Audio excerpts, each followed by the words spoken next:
प्रभावे कृष्णकर्मणः तस्मै सौज्ञानरूपाय नमोऽस्तु परमात्मने। नमोऽस्तु शुद्धात्मने। नमोऽस्तु गुरुरात्मने। पंकनहि पंकज बनु मुक्ता बनु नसीब दीप बनु जलतारहूं गुरुपद पद्म समीप।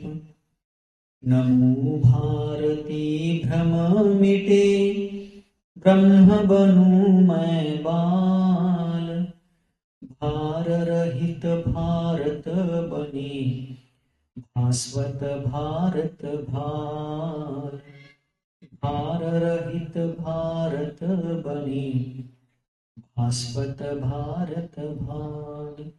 पंच परमेष्ठी भगवान द्वादशांग जिनवानी माता की परम पूज्य अध्यात्म महर्षि आचार्य भगवान श्री पूज्य पाद जी मुनि महाराज की चारित्र चक्रवर्ती मुनिकुल पितामह योगींद्र चूड़ामणि धर्म साम्राज्य नायक 20वीं शताब्दी के प्रथम आचार्य भगवान श्री शांति सागर जी मुनि महाराज की दीक्षा गुरु शांत मूर्ति वात्सल्य रत्नाकर गुरुवर आचार्य भगवान श्री सन्मति सागर जी मुनि महाराज परम पूज्य आचार्य भगवान श्री विद्यासागर जी मुनि महाराज की परम पूज्य आचार्य वर्य श्री वर्धमान सागर जी मुनि महाराज की अहिंसा परमो धर्म की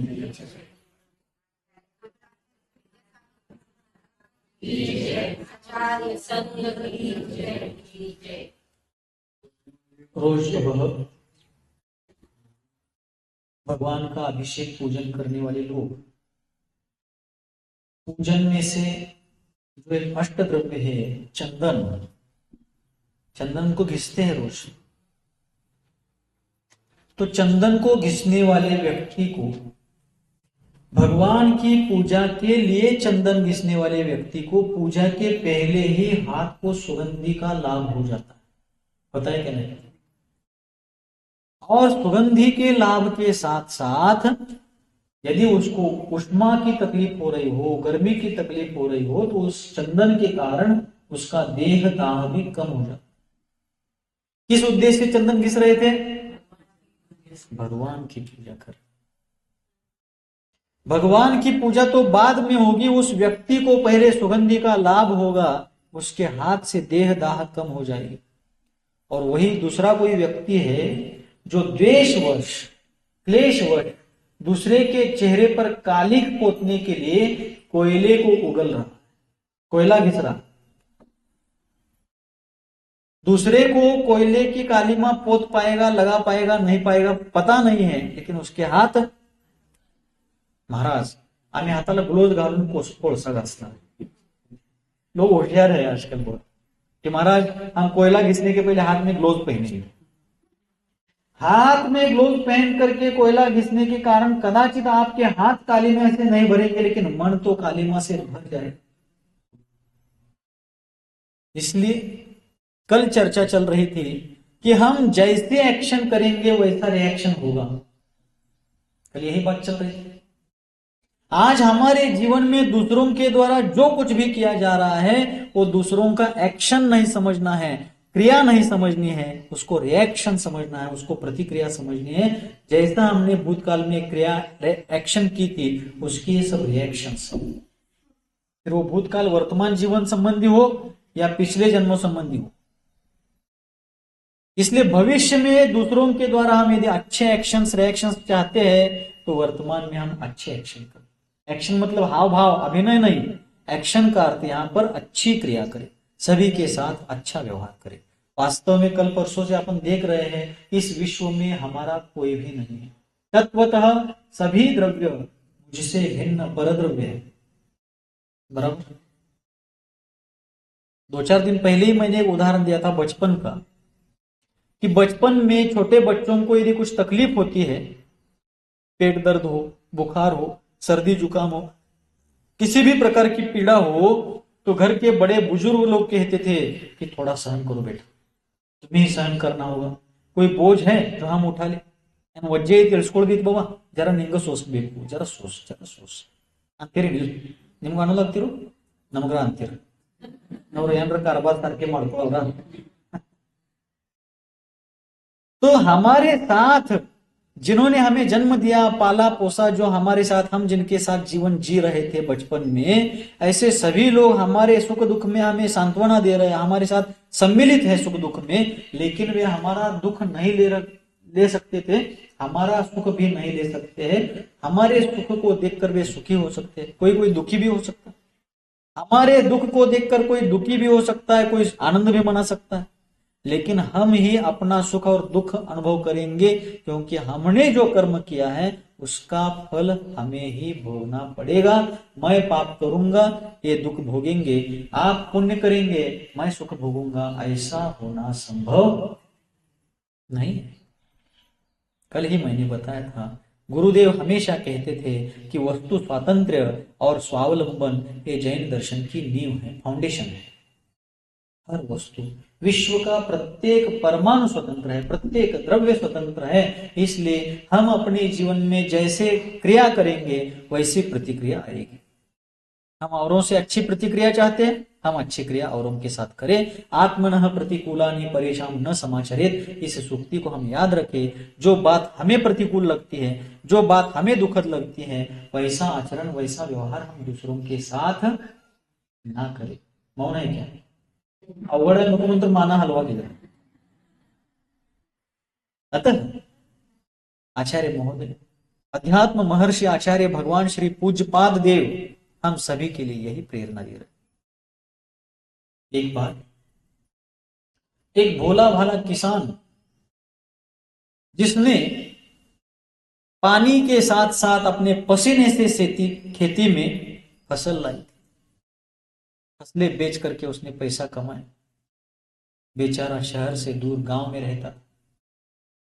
एक दिन दूर कहीं बाहर जाकर के उसने कुछ बिक्री की, अपनी फसलें बेची दूर शहर में जाकर के, और वहां से ट्रेन से आता है वो अपने गांव के पास। रेलवे स्टेशन से 4 किलोमीटर दूर उसका गांव था। उसके जेब में 1,00,000 रुपए थे। कितने?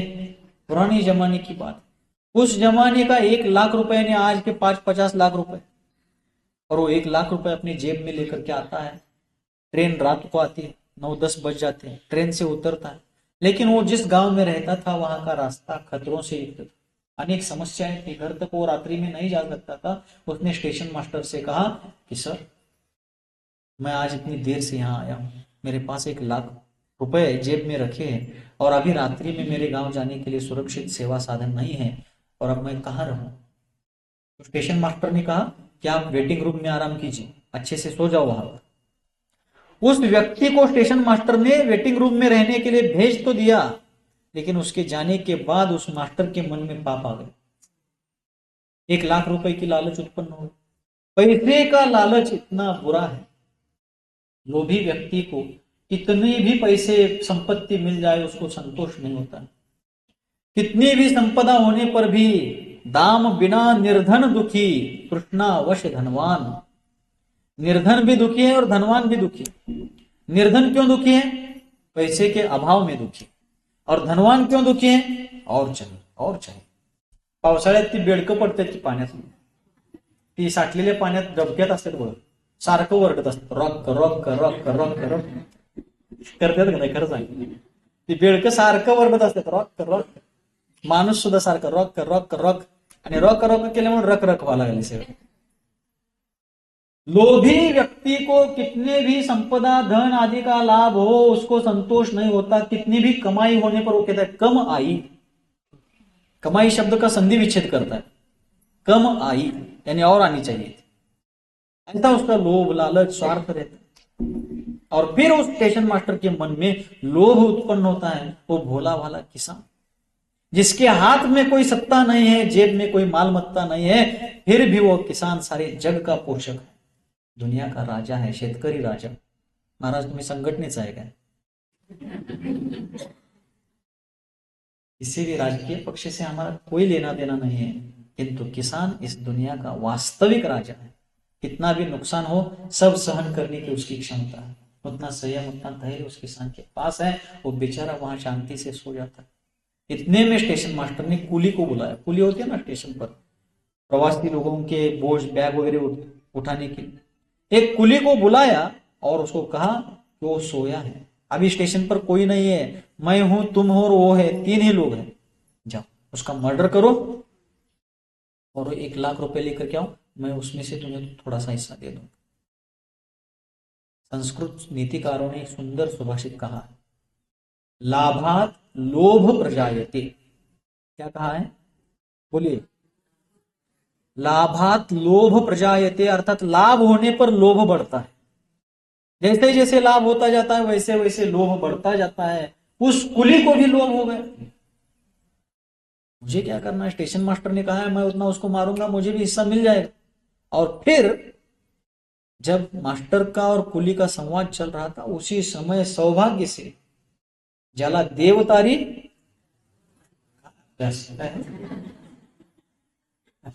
म्हणतानाच आम्ही इकडे कमी होते, काल सांगितली जिकडा अभ्यास कमी तिकडे जातो। जिसका दैव बलवत्तर है, प्रभाव है जिसके पुण्य का, उसको कोई नहीं मार सकता। जिसके आयु कर्म का अनुभाग अत्यंत मजबूत है, दुनिया की कोई ताकत उसको नहीं मार सकती। और जिसके अनुभाग आयु कर्म का क्षीण हो चुका है, उसकी स्थिति समाप्त हो चुकी है, उसको साक्षात भगवान भी नहीं बचा सकते। इसलिए कर्म सिद्धांत पर विश्वास रखे, अध्यात्म पर आस्था रखे। अध्यात्म और कर्म सिद्धांत को जिसने अपने हृदय में स्थापित किया है, वह दुनिया की किसी भी संपत्ति और विपत्ति में विचलित नहीं होगा। फिर आचार्य कहते हैं कि लाभात लोभ प्रजायते। कुली के मन में पाप तो आ गया, वो मारने की योजना बना रहा था, उसके उपकरण जुटा रहा था। उसी समय इन दोनों का संवाद एक सज्जन व्यक्ति जो वहां से जा रहे थे, निकल रहे थे, उन्होंने सुन लिया। सुनते ही तुरंत वो वहां पर जाते वेटिंग रूम में और सोए हुए उस किसान को उठा। किसान शांति से सो रहा था। क्यों सो रहा था? क्योंकि उसको ज्यादा की अपेक्षा नहीं। किसान यफड़ी की चिंता नहीं करता है, बस मेरा रोज का चरितार्थ चले और दूसरों के काम आऊं। और जो संपन्न लोग होते हैं, बहुत ज्यादा संपन्न होते हैं, उनको नींद की गोली खाए बिना नींद। एक जगह किसी विचारक ने कहा है, सोते हैं अखबार बिछाकर, मजदूरों कभी नींद की गोली नहीं खाते। क्या कहा है? सोते हैं अखबार बिछाकर, उनके पास बिछाने के लिए गद्दा नहीं है, चटाई नहीं है, रजाई नहीं, कुछ नहीं है। रद्दी के अखबार बिछाकर, रद्दी के पेपर बिछा करके मजदूर फुटपाथ पर सोता है, ऊपर भी ऐसा ही कुछ पेपर वगैरह ओढ़ लेता है, लेकिन उसको नींद की गोली नहीं खानी पड़ती। लेकिन जिसके सोने के लिए बंडल की गद्दी है कि नहीं? जिन लोगों के पास सोने के लिए जापान की गद्दी है, बंडल उसके बीचे उसके नीचे बिछाए गए हैं, उस पर सो करके भी उनको नींद नहीं आ रही। क्यों? ईडी आ जाएगी, सीआईडी आ जाएगी, और कोई डाका डाल लेगा, कोई चोरी कर लेगा, इसकी चिंता। लेकिन किसान निष्पाप था, सोया हुआ था, सुख की नींद और नींद का सुख ले रहा था व्यवहारिक दृष्टि से। और उसी समय उन सज्जन व्यक्ति ने जाकर किसान को उठाया कि भाई उठो, यहां तुम्हारा जीवन खतरे से खाली नहीं है, यहां तुम्हारा जीवन सुरक्षित नहीं है, चलो मेरा घर यहां पास में है, तुम वहां आराम करो। उसको तो ले गए। और उसी समय कर्म कैसा चाल चलता है, जैसी करनी वैसी भरनी। उस स्टेशन मास्टर का बेटा जो नवविवाहित था, वो पिक्चर देखने के लिए गया था सिटी में, सिनेमा हॉल में पिक्चर देखने के लिए गया था। उसको भी आने के लिए लेट हो गया, और वो क्या सोचता है, अब घर जाऊंगा, इतनी लेट जाऊंगा तो पिताजी डांटेंगे, पनिशमेंट करेंगे, कुछ दंड देंगे, उसके बजाय यहां पर चुपचाप वेटिंग रूम में सोता। वहां सो गया। वो किसान तो चला गया, और वो मुख पर कुछ ओढ़ करके सोया है, कौन सोया है क्या पता। कुली जाता है और सीधा वार कर देता है, प्रहार कर देता है, एक झटके में खलास। पैसे ढूंढते हैं, करते हैं, लेकिन जेब में से पैसे ढूंढते ढूंढते उसके मुख से जब वो वस्त्र हट गया, तो मास्टर को सारा विश्व घूमने लगा। क्यों? कुछ कर्म ऐसे होते हैं जो इसी जन्म में लेकिन बाद में, कुछ कर्म ऐसे होते हैं जो अगले जन्मों में, लेकिन कुछ कर्म ऐसे होते हैं करते समय तुरंत ही फल लेते। इसलिए हम अच्छे रिएक्शंस चाहते हैं तो अच्छे एक्शन करें, सभी के साथ अच्छा व्यवहार करें। हमारे पास लोगों को जोड़ने के लिए भी और तोड़ने के लिए वाणी एक माध्यम है क्या नहीं? अपने विचारों को अभिव्यक्त करने के लिए, अपने विचारों को सामने रखने के लिए सबसे प्रभावी माध्यम यदि कोई है तो वाणी है। विचारों के अभिव्यक्ति का साधन भाषा। वाणी बाण भी बन सकती है और वाणी वीणा भी बन सकती है। क्या क्या क्या बन सकते हैं? वाणी बाण भी बन सकती है जो आर पार जाकर के प्राणघाती भी बन सकती है, और वाणी वीणा बन करके आनंद के स्वर उत्पन्न कर सकती है। किसी विचारक ने एक जगह मराठी पर कहा, शब्द हसवतात शब्द रडवतात। क्या कहते हैं? शब्द हसवतात शब्द रडवतात, शब्द साम्राज्य घडवतात शब्द साम्राज्य उलथून पाडतात, शब्दच सारं काही करवतात। शब्दों में बहुत शक्ति है, अच्छा बोले। इसलिए गुरुदेव हमारे भाग्य विधाता हमेशा कहते थे, सन्मति सागर आचार्य देव सदैव कहते थे कि प्रत्येक व्यक्ति के पास 3 चीजें चाहिए। कितनी चीजें चाहिए? 3। पहिली बात मराठी में कहते थे, पहिली गोष्ट आहे विचारांची श्रीमंती। कशाची श्रीमंती? पैसों की अमीरी सबके पास है, विचारों की अमीरी, विचारों की संपन्नता बहुत कम लोगों के पास होती है। दूसरी बात है वाणीची श्रीमंती, भाषेची श्रीमंती। वाणी की संपन्नता होनी चाहिए। मराठी में अपने पूर्वजों ने एक बहुत बढ़िया कहावत कही है, चांगली म्हण सांगितली, गुळ नसला तरी गुळाची वाचा असावी। म्हणजे काय हो? पहले जब कुछ दशकों के पहले घर में कोई अतिथि आते थे, मेहमान आते थे, परिजन पुरजन आते थे, तो आने वालों को मूंगफली और गुड़ दिया जाता था। अभी चाय पिलाते हैं, शरबत पिलाते हैं, उस समय ऐसा नहीं था। वे लोग अतिथि सत्कार भी विज्ञान के अनुसार करते थे। वे पढ़े लिखे कम थे कथनचित, लेकिन बहुत अनुभवी लोग थे। वे लोग चाय और शरबत के बजाय मूंगफली और गुड़ देते थे, शेंगा आणि गुड़।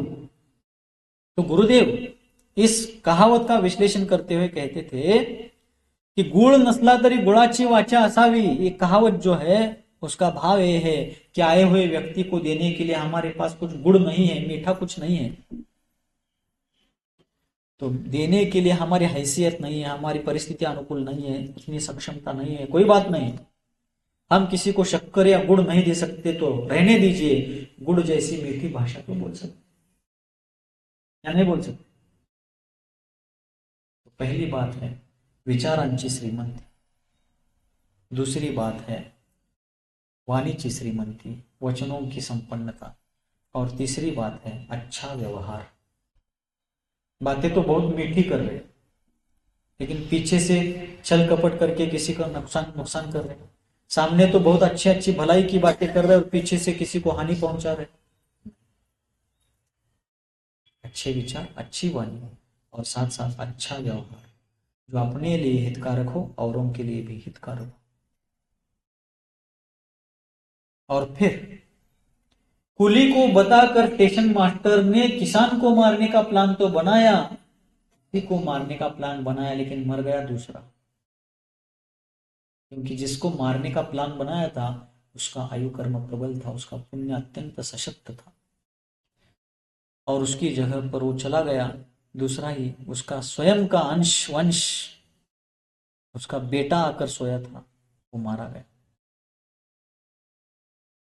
अतः आचार्य कहते हैं जो आज हमारे ऊपर अपकार कर रहा है, अध्यात्म की दृष्टि से बता रहे हैं, कि आज जो हमारे ऊपर अपकार कर रहा है, हम फिर से उसके प्रति बदला लेने की भावना रख करके उसके प्रति और प्रतिक्रिया करते हैं, प्रतिकार करते हैं, तो ये सिलसिला जन्म जन्मांतर तक चलता रहे।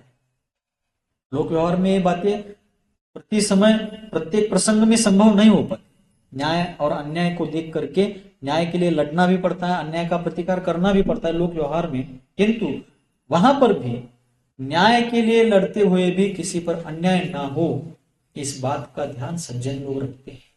और अध्यात्म के क्षेत्र में उपसर्ग परिसर्ग आदि करने वाले, उपद्रव करने वालों के प्रति भी साधक वर्ग क्षमा भाव धारण करके अपने कर्म का फल मान करके संयम से जीवन जीते हैं, क्योंकि सहन करने वाले महान बनते हैं और प्रहार करने वाले पतित होते हैं।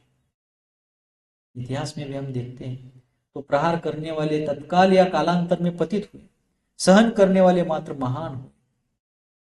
सन 2006 में हमारे गुरुदेव का चातुर्मास सांगली बोर्डिंग में हुआ, शेठ राधा दावड़ा दिगंबर जैन बोर्डिंग, और उस चातुर्मास में 15 अगस्त 2006 को सांगली दिगंबर जैन बोर्डिंग, वहां के कुछ गणमान्य प्रतिष्ठित लोग, वहां के विश्वस्त लोग और कुछ सज्जनों ने आचार्य महाराज को आग्रह किया कि गुरुदेव आप 30 वर्षों तक शिक्षक की पेशा में रहे, जीवन की पाठशाला में आपने अनुभव, अनेक प्रकार के अनुभव लिए हैं, अनेक बड़े बड़े साधु संतों का सानिध्य आपको मिला है, आपका जीवन अनुभव संपन्न है, तो आपका पवित्र मार्गदर्शन, जो लोग किसी अपराध के कारण या अपराध ना होते हुए भी झूठे इल्जाम के कारण जेल में सड़ रहे हैं, जेल में कैद किए गए हैं, उन लोगों को आपके वाणी का लाभ हो, आपके उपदेश का लाभ।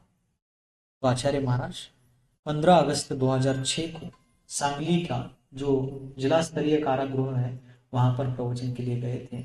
मैं भी उस समय विद्यार्थी दशा वाला था, 10वीं फेल था, तो उस समय कोई स्कूली काम तो था नहीं था, चातुर्मास काल में रिपीटर का फॉर्म भरा हुआ था, लेकिन उस उधर गया ही नहीं, तो रोज चातुर्मास में जाता था। तो आचार्य महाराज प्रवचन के लिए जा रहे थे, मैं भी गया था। तो उस दिन आचार्य महाराज ने उन कैदियों को बहुत मार्मिक संबोधन किया, अनेक अच्छे अच्छे प्रसंग बताए, अच्छा उद्बोधन दिया। वो सब तो याद नहीं रहा, लेकिन उसमें से एक वाक्य मुझे याद रहा। आचार्य महाराज ने उन कैदियों से कहा था कि देखिए, किसी भी कारणवश आप कैद किए गए हो, किए गए अपराध के कारण या झूठा ठप्पा लगाने के कारण आपको डाला गया हो जेल में, कारण कुछ भी हो, लेकिन अब यहां से आप बाहर आएंगे।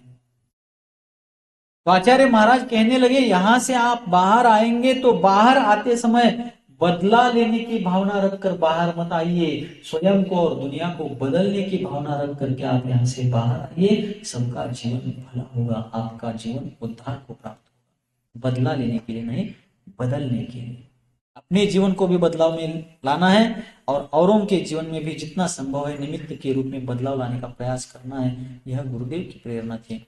आज ज्यादातर लोग, बहुसंख्य लोग कहीं ना कहीं बदला लेने की भावना, प्रतिशोध की भावना रखते हैं। फिर प्रतिशोध मर्डर करके ही लिया जाता है, ऐसा कुछ नहीं। किसी ने कुछ कहा हो, एक बात कही हो, दूसरे ने जब अवसर मिला 10 बातें सुना दी, वो भी एक प्रकार का बदला ही है। लेकिन ज्यादातर लोग कहीं ना कहीं अवसर खोजते रहते कि उसने मेरे साथ ऐसा किया था, ऐसा बोला था, मैं जब अवसर मिलेगा आणि माताड़ी ಎಲ್ಲ ನಾ ಇಬ್ಬರ್ದಿಲ್ಲ ಯಾವಾಗ ಬೆಳೆ ಬಂದೋದು ನೀವು ಒಂದು ಮಾತಾಡಿದಿ 10 ಮಾತಾಡ್ದಲ್ಲ ನೀನು ಬಿಡಂಗಿಲ್ಲ ಯಾರು ನಿಯೋಜನೆ। इनको आचार्य देव ने कहा था, बदला लेने के लिए नहीं, स्वयं को बदलने के लिए हम अपने जीवन में प्रयास करें। पार्श्वनाथ भगवान अपने मंदिर के मूल नायक है। आप सभी लोगों ने अपनी चंचला लक्ष्मी का उपयोग करके यह जिन मंदिर बनवाया, ऐसा सुंदर जिनबिंब जो अपने सांगली जिले में कहीं नहीं है, ऐसा जिनबिंब यहाँ पर आपने स्थापित किया। गुरुदेव सन्मति सागर आचार्य देव के आशीर्वाद को लेकर के यहाँ का पंचकल्याण का आप लोगों ने 2011 में शायद संपन्न किया, 11 में हुआ था ना, 2011 में। इस पाषाण को भगवान का रूप दे करके क्रिया विधि के माध्यम से, मंत्र साधना के माध्यम से, अनेक अच्छी मांगलिक क्रियाओं के माध्यम से प्रतिष्ठा कराई गई और यहां पर भगवान का दर्शन सभी को उपलब्ध हो, इसके लिए सब कर। लेकिन जिनको यहां पर भगवान के रूप में विराजमान कराया गया वे पार्श्वनाथ भगवान, जिन्होंने 10 भवों तक, 10 जन्मों तक एक तरफा वैर सहन किया था। सभी लोग उनका चरित्र जानते हैं, थोड़ा बहुत जानते हैं क्या? नहीं माहिती असेल की जरा जरा? नहीं, बहुत से लोग जानते हैं, कुछ क्वचित लोगों को थोड़ा बहुत मालूम नहीं है। ठीक है, जिनको मालूम नहीं वो जान लेने का प्रयास करे, पार्श्वनाथ चरित्र पढ़े। उत्तर पुराण में भी पार्श्वनाथ भगवान आदि 23 तीर्थंकरों का चरित्र है। आदि पुराण में आदिनाथ भगवान, भरत चक्रवर्ती, बाहुबली आदि उनका वर्णन है, और उत्तर पुराण में बाकी के सभी 23 तीर्थंकर और अन्य सभी शलाका पुरुषों का जीवन चरित्र है। बहुत सुंदर ग्रंथ है। तो हम उन चरित्र ग्रंथों से समझेंगे, हमें पता चलेगा कि पार्श्वनाथ भगवान के जीव ने मरुभूति की पर्याय से लेकर के पार्श्वनाथ तक की पर्याय का जो सफर किया, जो प्रवास किया, जो यात्रा की, जीवन यात्रा, उसमें उन पर एक तरफा वैर से प्रहार किया गया, लेकिन वे सब शांत भाव से सहन करते गए। और प्रहार करने वाला प्रत्येक पर्याय में पतित होता रहा, लेकिन मरुभूति के जीव ने उन 10 भवों में से कितने ही भवों में प्रयास किया था कि वो कमठ का जीव सुधार के मार्ग पर आए, उसका भी उद्धार हो। थोड़ा थोड़ा उस चरित्र को पढ़ने का हम प्रयास करें। कमठ का जीव प्रत्येक पर्याय में पार्श्वनाथ के जीव पर अर्थात मरुभूति के ऊपर उपसर्ग करता रहा और दुर्गति का पात्र बनता रहा, और जिन्होंने उसको सहन किया, ऐसा मरुभूति का जीव हर भव में सदगति को जाता रहा। क्वचित एकाध भव हाथी के पर्याय में वगैरह गए थे, लेकिन ज्यादातर उनके 10 भव अनादिकालीन संसार में जो अनंत बार उन्होंने भी जन्म मरण किया, उसमें से अंतिम 10 भवों का वर्णन पार्श्वनाथ चरित्र में आता है।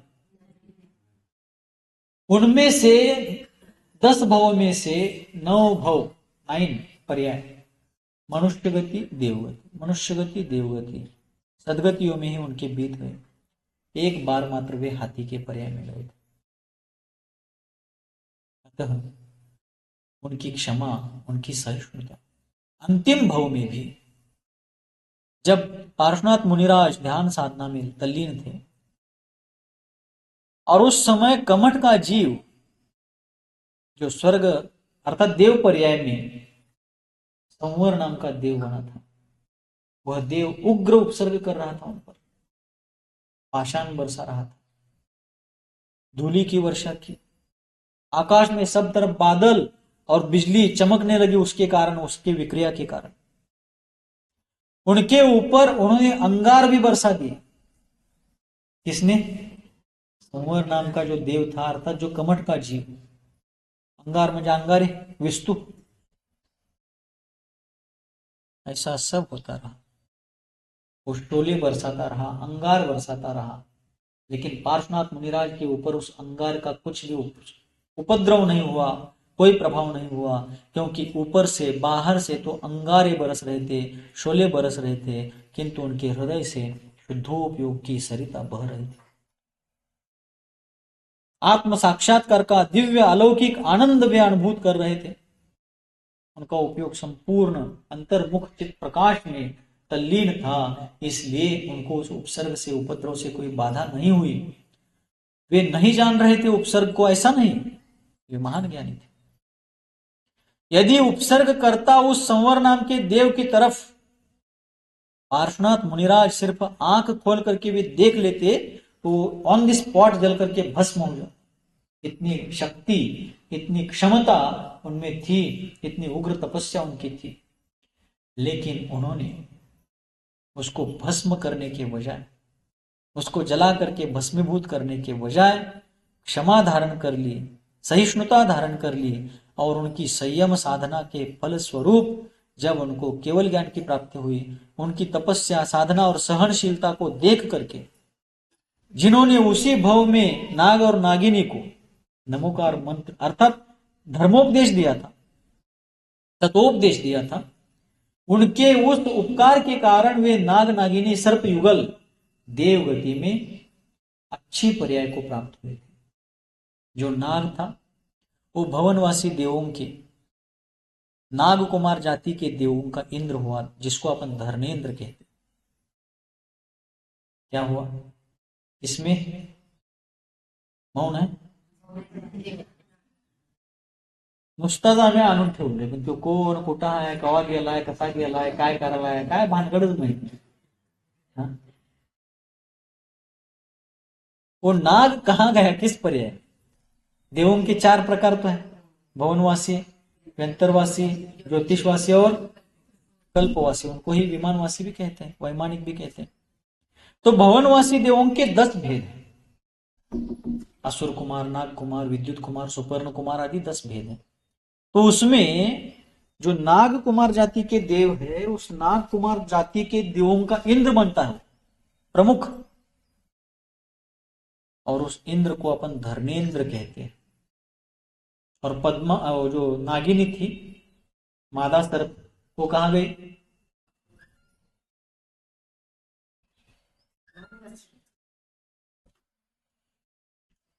गूगल को पूछो।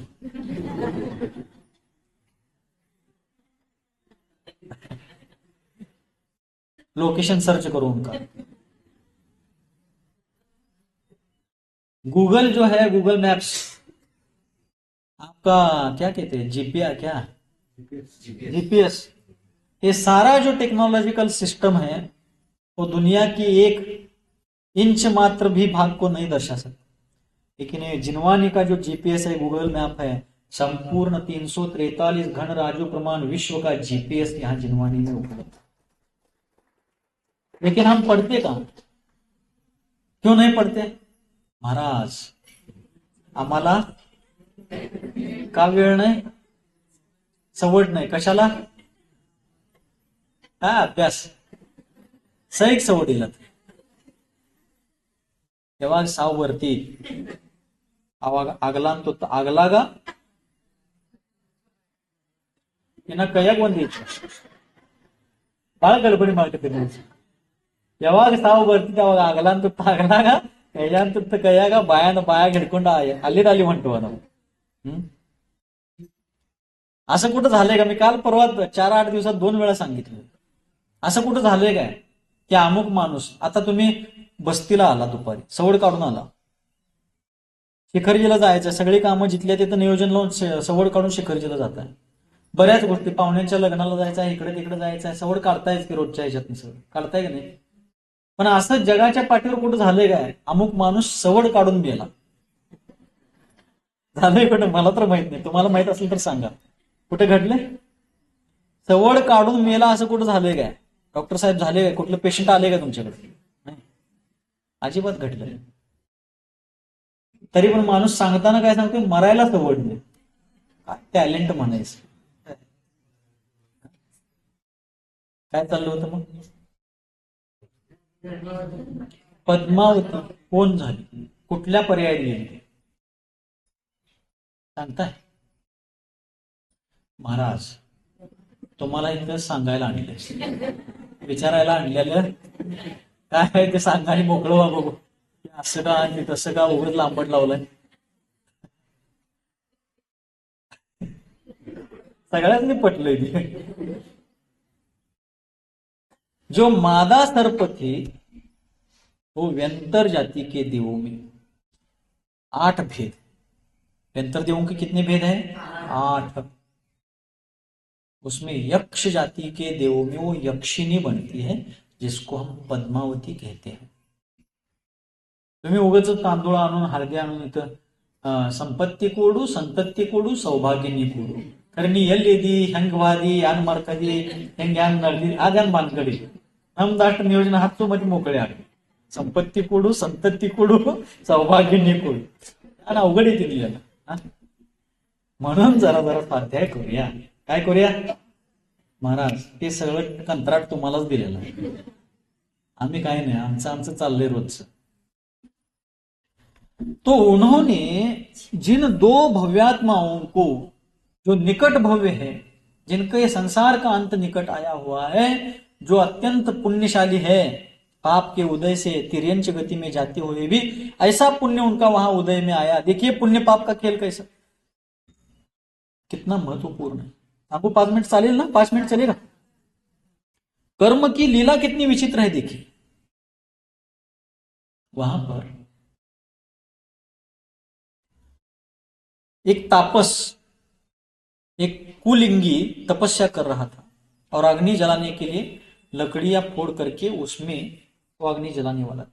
और वो दूसरा तीसरा कोई नहीं था, पार्श्वनाथ का नाना था, आईचे वडील, आज्जा। कोणीकडले आज्जा? आईकडले आज्जा, अलीकडले नव, आईकडले। माता के पिता थे नाना, हिंदी में नाना कहते हैं, और पिता के पिता को दादा कहते हैं हिंदी में। अब वहां उन्होंने कुल्हाड़ी से प्रहार किया तो लकड़ी का जो बड़ा गट्ठा था, वो उनका म्हणतो ना अपन मराठी में, वो फूट गया। लेकिन लकड़ी कुल्हाड़ी के प्रहार के कारण नाग नागिन जख्मी हुए। फिर आगे जाकर उन्होंने आग लगाई, उसके कारण वो झुलस गए। वहां से पार्श्व कुमार वन विहार के लिए जा रहे थे, उन्होंने अवधि ज्ञान से जान लिया कि वहां पर नाग नागिन झुलस रहे हैं, जल रहे। उन्होंने उस तापस को समझा कि तुम जो कर रहे हो धर्म नहीं है, अधर्म है, कुतप है, वो संसार का कारण है। स्वयं का पोता बता रहा है, बेटी का बेटा बता रहा है, लेकिन वो समझा नहीं। उसको और गुस्सा आ गया, क्रोध आ गया उसको। निन हुट्टिदा नऊ शानेता नाही ಹೇಳ್ತಾರೆ ಅಸ್ತಿ काय माणसांचा अहंकार. ನನ್ನ ಮುಂದೆ ಹುಟ್ಟಿದ ನಾ ಇವ್ ದೊಡ್ಡವ ಮಾಡಿದ್ದಾನೆ, नमगे इंद शानेता नाही ಹೇಳ್ತಾರೆ. नसतोय अहंकार माणसा एवढा अहंकारी कोण आहे जगात? ऐकला नहीं तो अजिबात. फिर पार्श्व कुमार ने वो जलता हुआ जो आग, लकड़ी का अंश था, उसको बाजू को किया, उसको बुझाया, उसमें से वो फोड़ करके नाग नागिनी बाहर आ गए, झुलसे हुए थे, तड़प रहे थे, तिलमिला रहे थे। उन्होंने उनको संबोधन किया, अच्छी तरीके से तत्वोपदेश दिया, सच्चा मार्ग बताया। उनके उपदेश को सुन करके उस दरमियान ही उनका देहांत हो गया। और उस पुण्य प्रताप से इसके द्वारा उनको उपदेश मिला, जो उसी जन्म में उपांत्य धर्म तीर्थ का प्रवर्तक था, 23वां तीर्थंकर था, होने वाले तीर्थंकर के मुख से उनको संबोधन मिला। आग किसने लगाई? एक कुलिंगी ने, कुतपस्वी ने आग लगाई, वे जल गए। लेकिन मरने के पहले धर्म तीर्थ के होने वाले प्रवर्तक के द्वारा उनको उपदेश सुनने को मिलता है। नाग नागिनी सुधर गए, लेकिन वो नाना नहीं सुधरा, वो मनुष्य नहीं सुधरा। और सिर्फ मनुष्य नहीं था, उपदेशक का वो नाना था। जिस कर्म का जैसा वो भवितव्य रहता है, वैसा कार्य होता है। तिर्यंच गति के जीव सन्मार्ग को प्राप्त होकर के सदगति को गए, और मनुष्य गति में तीर्थंकर जैसा पोता जिसके है, वह कुतप करके दुर्गति का पात्र बना। पुण्य पाप का खेल। पाप के उदय से वे नाग नागिनी के जीव तिर्यंच गति में जन्म लेते हैं। पाप के ही उदय से उनको लकड़ी के अंदर के पोलिया अवस्था में, पोकड़ा हुआ इसमें बैठे हुए, उनको चीरते समय जख्म हो जाते हैं, आग लगाने के बाद वो जख्मी हो जाते हैं। पाप का उदय था, इतना यहां तक पापोदय था, लेकिन मरते समय ऐसा पुण्योदय हो गया, उपदेश देने वाला स्वयं वहां तक पहुंच गया। बहुत दुर्लभ है। और जिसकी बेटी ने ऐसे पुत्र को जन्म दिया था, वो नाना मात्र उसके विरोध में खड़ा, क्रोधित हो रहा। ऐसे वे नाग नागिनी के जीव देवगति के पात्र होते हैं। और जब पार्श्वनाथ मुनिराज पर साधक अवस्था में, क्षपक अवस्था में उपसर्ग हो रहा था, तब उनको अवधि ज्ञान से पता चलता है कि हमारे पूर्व जन्म के परम उपकारी के ऊपर घोर उपद्रव उपसर्ग हो रहा है। अभी हमारा कर्तव्य है कि हम उनके उपद्रव को, उपसर्ग को दूर करें। और वे दोनों जीव वहां पर आते हैं। पार्श्वनाथ मुनिराज के उपद्रव को दूर करने के लिए जो उनसे बन सकता था, वो उपक्रम उन्होंने किया। धर्मेंद्र ने फन पकड़ लिए। पार्श्वनाथ भगवान पर फन किसने पकड़ा? यहां क्या दिखा है?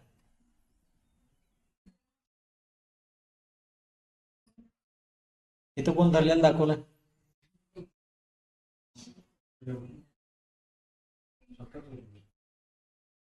बोला की. महाराज ते पंडिताला विचारायचं.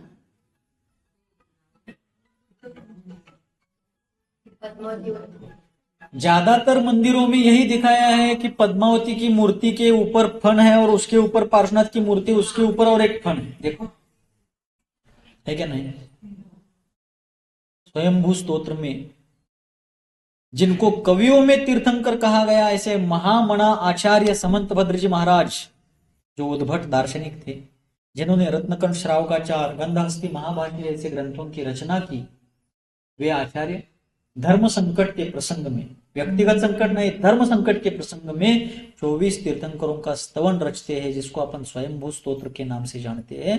उसमें पार्श्वनाथ भगवान की स्तुति करते समय उनके चरित्र का, उनके गुणों का स्तवन करते हुए उस उपसर्ग के प्रसंग का भी उन्होंने उल्लेख किया है, जिसमें वे कहते हैं जुगूह नागो धर्नो धराधरम विराग संध्या तड़िदम्बुदो यथा. अर्थात उस उपसर्ग के समय धर्मेंद्र पद्मावती दोनों उपस्थित थे, लेकिन पकड़ा था धर्मेंद्र ने. किसने पकड़ा था? पढ़ी शास्त्र, थोडा पढ़ी. उगाच डोळं बांधून आंधळ दळतंय म्हणा पुढं.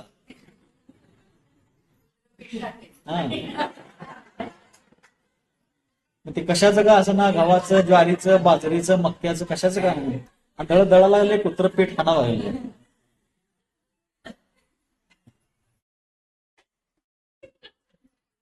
धर्मेंद्र पद्मावती के व्यक्तित्व, उनके कार्य, उनके समर्पण, उनकी श्रद्धा भक्ति के बारे में मेरा कोई ऑब्जेक्शन नहीं. मैं ऑब्जेक्शन करने वाला होता कौन?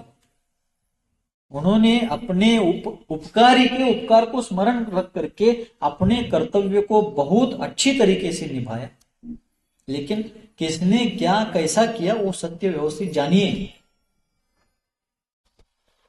उन्होंने उस समय उपसर्ग निवारण के लिए महान प्रयास किया, और उसी दरमियान पार्श्वनाथ मुनिराज ने अत्युच्च विशुद्धि के बल पर शपक श्रेणी का आरोहण करके चारों घातिया कर्मों का यथा विधि क्षय करके कैवल्य को, अनंत चतुष्टय को अपने भीतर से प्रगटाया, अर्हत अवस्था को प्राप्त हुए. और उसी दरमियान विराध कह कथम हंत्रे जनाय परिकुप्यति त्र्यंगुलम पातयन पद्भ्याम स्वयं दंडेन पात्यते.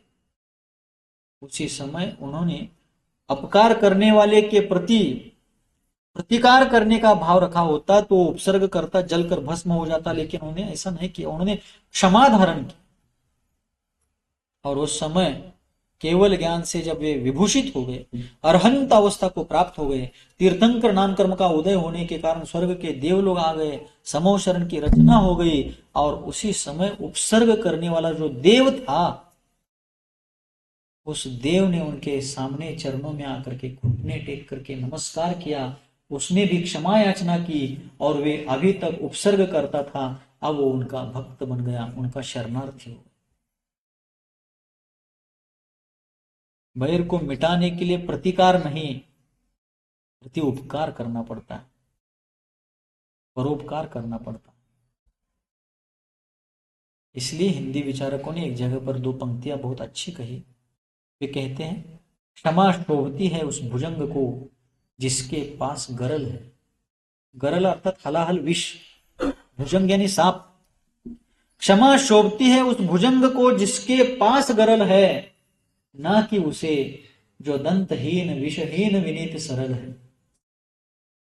जो भुजंग लंबा है, मोटा है, जिसकी आंखों की लालिमा देख करके बड़े बड़े सुरमा भी कांपने लगते, जिसकी लपलपाती जिह्वा के कारण जमीन भी कांपने लगती है, जिसके फुत्कार के कारण आसपास के प्राणी मात्र भागने लगते हैं, ऐसा भुजंग की जिसके दाढ़ों में, विषैली थैली में हलाहल विष है, एक कण से भी बड़े बड़े हाथी भी लेट सकते हैं, सो सकते हैं, मर सकते हैं.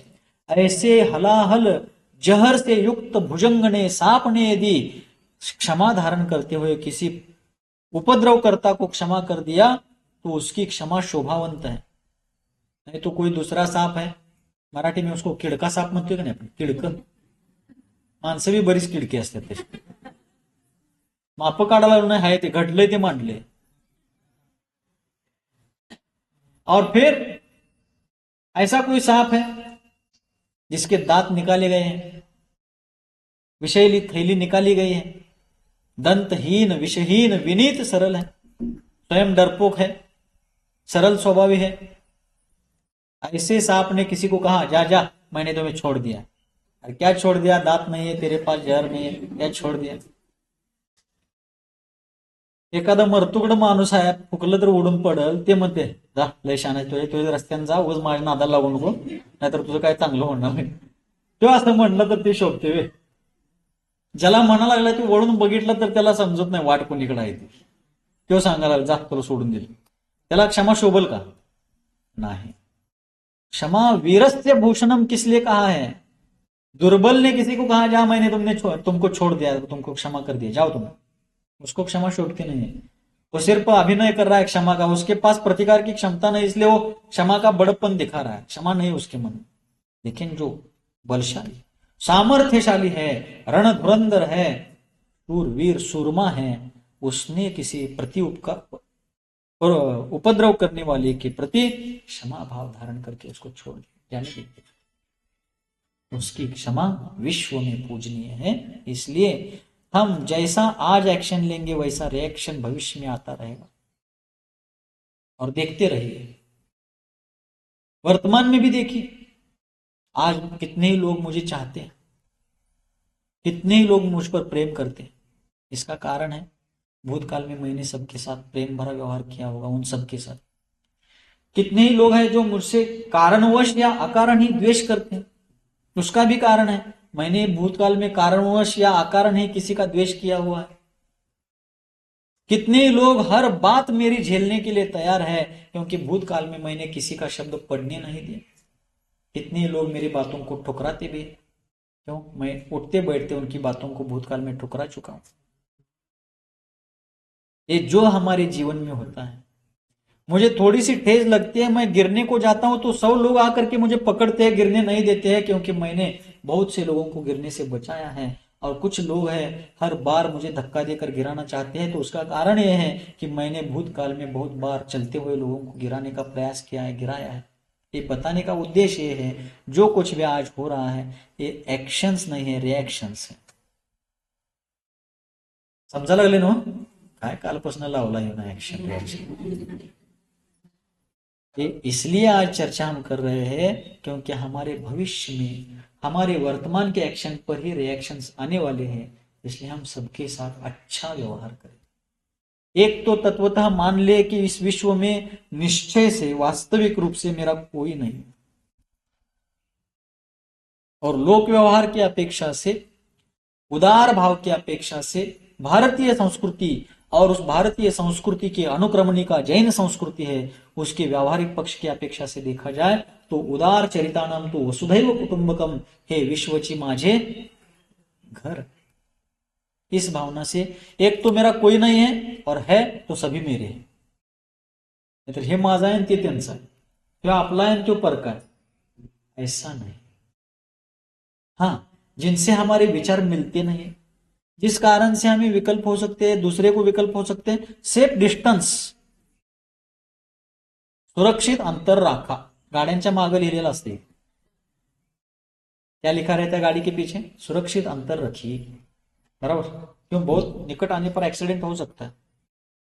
क्यों? ब्रेक नहीं लगा या ब्रेक फेल हो गया. वैसे ही जहां जाने पर ब्रेक फेल हो सकता है या लग ही नहीं सकता है और एक्सीडेंट होकर के द्वेष क्लेश हो सकते हैं, विचार नहीं मिलते हैं, सेफ डिस्टेंस. लेकिन दूरी रखने का मतलब द्वेष रखना ऐसा नहीं है. कोई मुझसे दूरी रखता है तो वो मुझसे द्वेष भी रखता है, ऐसा कुछ नहीं है. मेरे विचार उनको पटते नहीं होंगे इसलिए वो मुझसे दूर रहते. मैं किसी व्यक्ति से दूर रहता हूं इसका मतलब मुझे उनसे द्वेष क्लेश है, ऐसा कुछ नहीं है. ऐसा ही होगा ऐसा नहीं है. उनको भी विकल्प ना हो, हमको भी ना हो, वे वहां आनंद में रहे, हम यहां आनंद से रहे, इस उद्देश्य से भी दूर रहना कोई गलत नहीं है. किंतु हम अपने जीवन में अपने साथ साथ सभी के कल्याण की भावना रख करके जितना हो सकता है अच्छा करने का प्रयास करें. एक बात पूछ करके यही रुकता हूं कि हमें, सुन रहे, हमें बड़ा आदमी बनना है क्या अच्छा आदमी बनना है? विचार करून सांगा आणि खरोखर सांगा. शेजारी यांची शपथ आहे तुम्हाला, कैसा आदमी बनना है? हमें बड़ा आदमी बनना है कि अच्छा आदमी बनना है? बहुत बड़ा आदमी बनना है।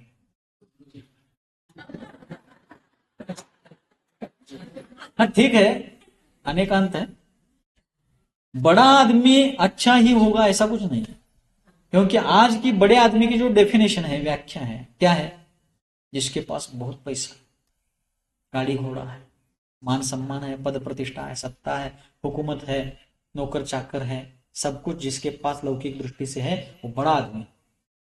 लेकिन वो बड़ा आदमी परोपकारी होगा, सबका भला करने वाला होगा, सबके साथ अच्छा बर्ताव करने वाला होगा, ऐसा कुछ नहीं। लेकिन जो अच्छा आदमी है क्या करेगा?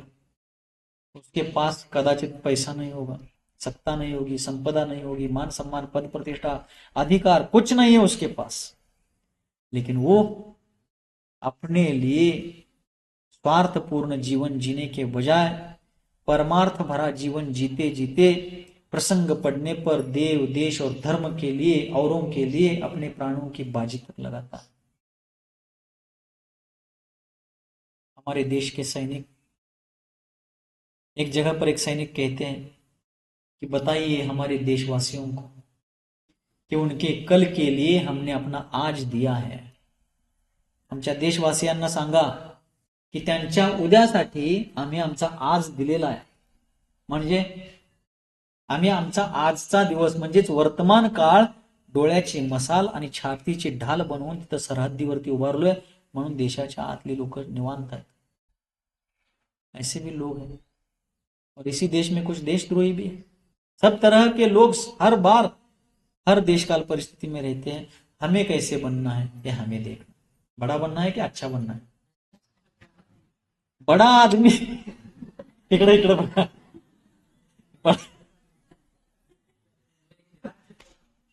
हा ते मागं वळाले त्यांना सांगितलं हो, देवाला सांगितलं, महावीर भगवंताला। बड़ा आदमी अच्छा होगा ये नियम नहीं है, लेकिन अच्छा आदमी आज नहीं तो कल बड़ा अवश्य बनेगा। क्या बनेगा? अवश्य बड़ा बनेगा, क्योंकि अच्छाई का फल अच्छा ही मिलेगा, बुराई का फल बुरा ही मिलेगा। आज नहीं तो कल फल जरूर मिलेगा। आचरण जैसा भी हो, अच्छा हो या बुरा हो, आज नहीं तो कल फल जरूर मिलेगा। इसी भावना के साथ हम सभी लोग बड़ा आदमी बनने के बजाय अच्छा आदमी बने, स्वार्थ के बजाय परमार्थ के लिए जी, स्वयं के साथ साथ स्व पर कल्याण के लिए जीवन जीने का प्रयास करें।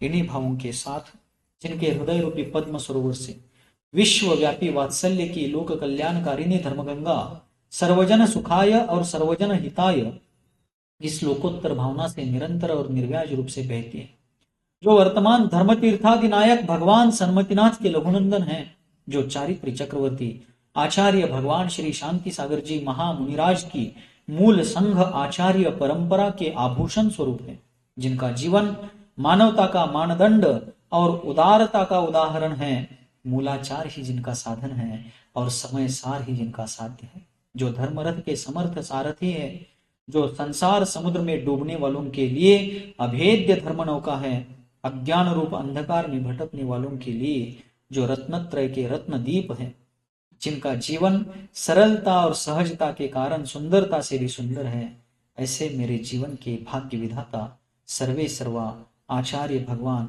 गुरुदेव सन्मति सागर जी यतिपति के त्रिभुवन सुंदर लोकपूज्य चरण कमलों में यही प्रार्थना करता हूं कि हे गुरुदेव, सभी की मति सन्मति हो और सभी की गति पंचम गति मोक्ष गति हो। इन्हीं भावों के साथ बोलिए गुरुवर आचार्य भगवान श्री सन्मति सागर जी महाराज जिनवान।